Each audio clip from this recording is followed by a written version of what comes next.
According to global real estate consultant Knight Frank, Brexit has made investors across the globe hesitant to invest in the UK. In an exclusive conversation with NDTV's Manisha Natarajan, Group Chairman of Knight Frank, Alistair Elliott, said that he is uncertain how the UK market will pan out in the long run. Here's an excerpt of the interview where he began by answering the impact of Brexit on UK's real estate and the opportunities for HNIs. It's presenting a different dynamic. Clearly, we're in a fascinating time. UK economics have never been possibly more hesitant at the moment, but I do urge everybody to consider its hesitancy. Okay. The UK has made a decision to exit Europe. I'm encouraged by our new administration, who are offering some certainty to the direction, i.e. Brexit means Brexit, and whatever people's views are for or against, what we need is an administration that now doesn't hesitate. The run on the pound, I ask myself why, because at the moment nothing has changed. Yes, absolutely. But there are wiser currency brokers, if that isn't a contradiction in terms, who seem to see that there is an issue. And in the short term at least, I would propose the prospect that actually the UK real estate assets are now 20% cheaper than they were on the 22nd of June.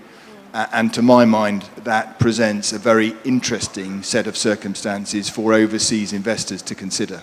I'll come to that a little bit later, but believe me, this time London didn't seem that expensive. Looking at how expensive things have become in India, and now that, it has become far more affordable.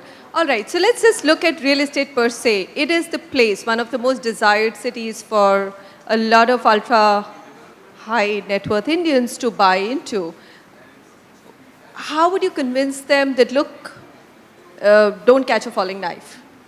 Well, look, I think there's a fascinating arena in residential between buying homes and investing in property.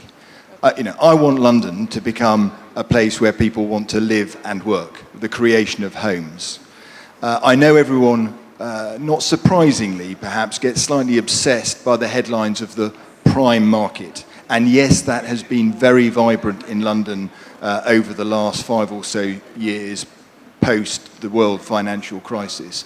But London has actually got some of the same issues. I think, as was alluded to in your previous panel, that although the prime market tends to take the headlines, the real challenge for London is very similar to the real challenges that you've been discussing this morning, which is that we need a very significant shift in housing supply and a much greater choice for Londoners and people throughout the UK. We need a much broader, affordable sector.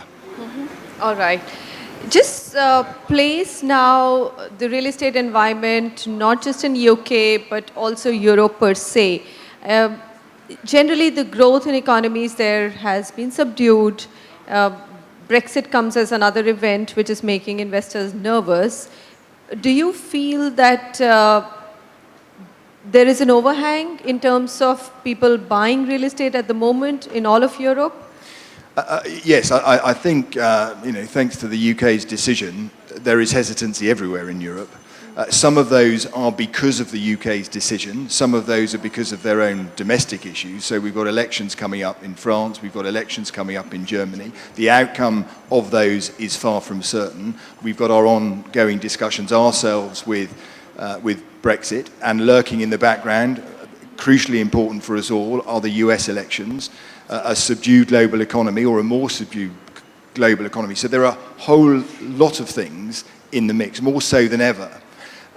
So all of Europe at the moment is in this rather odd hesitation mode. That said, and why I commend this conference, I think it is incredibly important that we all have confidence in the real estate sector. It generally offers stable, long-term income. And the world of capital, everywhere I go, is looking for stable, long-term income. And we've got this odd experience at the moment, and as I say, nobody yet knows what Brexit is going to do.